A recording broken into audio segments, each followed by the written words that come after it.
Mike hit us up from Mobile, Alabama earlier today. He said, did you hear Lane Kiffin talking about turning down the Auburn job? What are your thoughts on all that? I'll hang up and listen. Thank you, Mike. Well, Lane Kiffin did have a press conference, I think, earlier today. And there's this ESPN article, in the interest of full context, that was also released today. Alex Scarborough, I think, did the writing on that. And so they had a one-on-one with Lane Kiffin, and he talked a lot about a lot of things. And then the Auburn job came up. So that article was released. Then they had practice today. Then he had his post-practice media availability. And someone asked him about it. And so I'm going to play the sound for you. I'll react on the other side. Here's Lane Kiffin. It's interesting you asked that on the first day I've seen John in a long time. Good to see you, John. See, I did say obstacles away in there, so I do find a way to turn everything positive. So I appreciate John for creating all that chaos that he created with his false information, but that allowed us to work through it. And like I said in the article, help our collective. So really our fans and our collective should thank John for that. Takeaway number one, prayers for that TV anchor, that sports anchor over in Mississippi who is still getting drug at every opportunity. That's John. John, who Lane Kiffin's talking about, was the sports anchor who ran with the following. Breaking.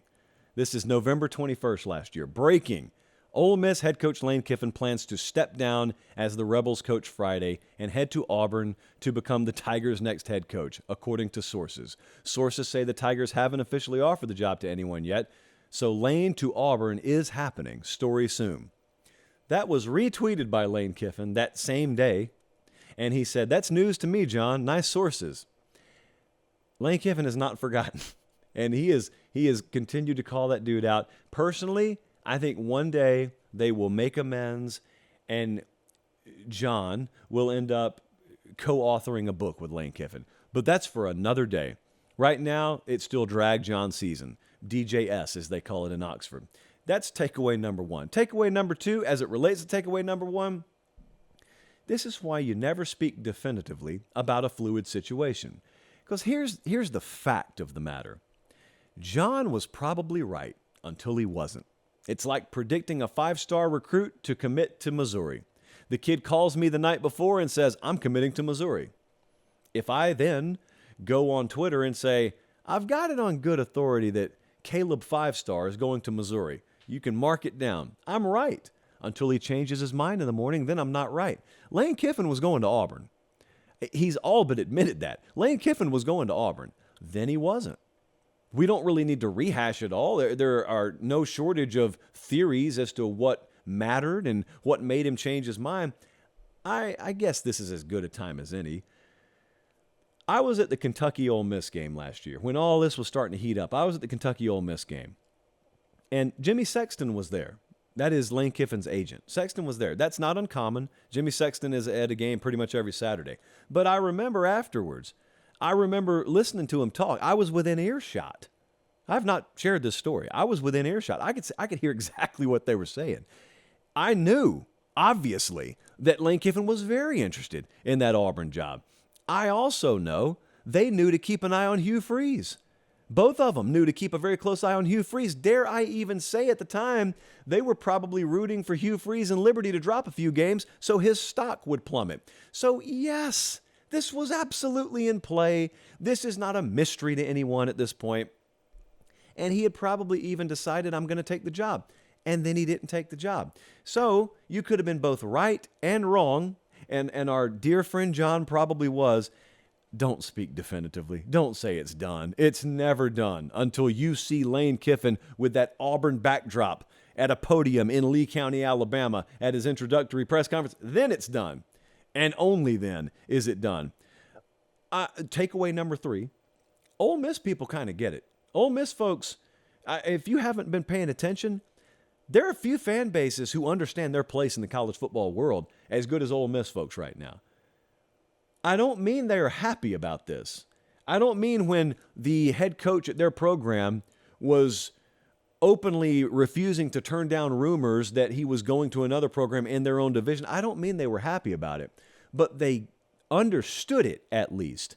They understand that there is a hierarchy, there's a pecking order. Ole Miss is not tier 1. Ole Miss probably not a tier 2 team. They're respectable.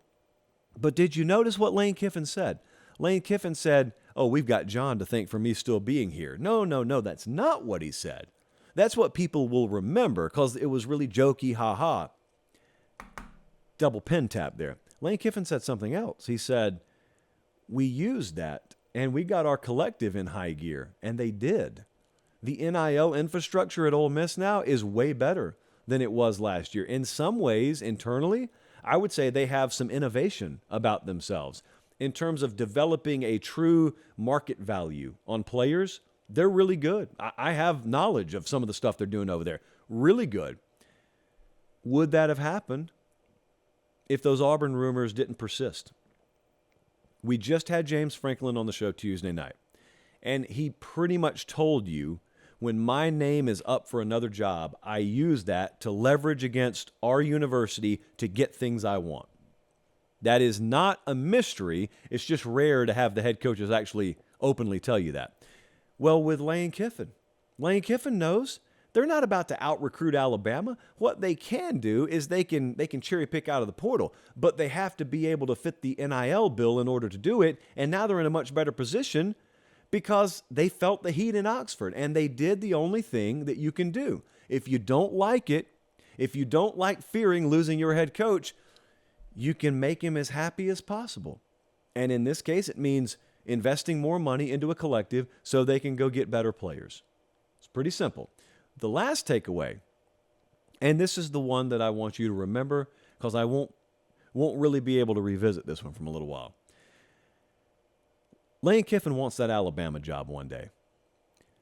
Lane Kiffin is not a guy who looks at Alabama and Nick Saban and says, "Ooh, who would want to follow him?" Lane Kiffin's answer is me. I'd want to follow him. Supreme competitors, like alpha-type competitors, they don't think like that, by the way. They don't look at a job that's currently held by the greatest of all time and say, "Boy, I'd hate to follow him." No, you would. You would. I'd love it because I know what shape he's going to leave the program in, and I think I'm good enough to go in there and capitalize on it. Lane Kiffin wants that Alabama job. Lane Kiffin knows he ain't getting that Alabama job if he's got the Auburn job. That was not going to happen. And I'm not telling you that was the deciding factor. I absolutely believe it was a factor. Now, I know what a lot of you are doing right now. A lot of you are shaking your head saying, "I don't care what job he has now. Alabama's not going to hire Lane Kiffin." To that, I would say never say never. That's where I'd leave that. Never say never. They may not hire him if the job came open tomorrow, but see, by my estimation, Nick Saban hadn't hung it up yet. So if Nick Saban were to hang it up in 2027, and Lane Kiffin's done some really remarkable things between now and then in Oxford, Mississippi, also depending on what the rest of the coaching market would look like, you may sing a different tune. All I'm saying is don't speak definitively about fluid situations. This is example number 1,000,001 on that front.